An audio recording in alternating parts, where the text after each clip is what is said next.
সৃষ্টিকর্তা চাইলে সব কিছুই করা সম্ভব। দিনকে রাত, রাতকে দিন।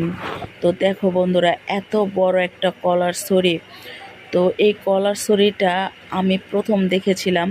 এখানে প্রায় হাজার হাজার কলা ধরেছে। তো এই দিনটা আমার অনেক স্মরণীয় দিন ছিল, কারণ এই দিনে আমার অফিসের শেষ দিন ছিল। আমি যখন রিজাইন দিয়েছি, তো সেদিনে এটা লাস্ট ছিল। তো আমার কলিগদের রিকোয়েস্টে একটা পার্কে গিয়েছিলাম। তো আমার অফিসের কাছেই এই পার্কটা ছিল। তো সেখানে গিয়ে আমরা অনেক এনজয় করেছি, অনেক আনন্দ করেছি। তো তারপরে সেখানে ঘোরাঘুরির পরে হঠাৎ দেখতে পেলাম এই কলা গাছটা। তো কলা গাছটা দেখার পরে আমি অবাক হয়েছি। এই কলা গাছে যে এত কলা ধরেছে, যতটুকু কলা গাছ ঠিক ততটুকুই তার ছড়িটা ছিল। তো সেদিন আমি এটা ভিডিও করেছিলাম, তবে কোনো কারণে হয়তো বা এটা দেওয়া হয় নাই। তো আজকে আমি তোমাদের সাথে শেয়ার করেছি। কেমন লেগেছে?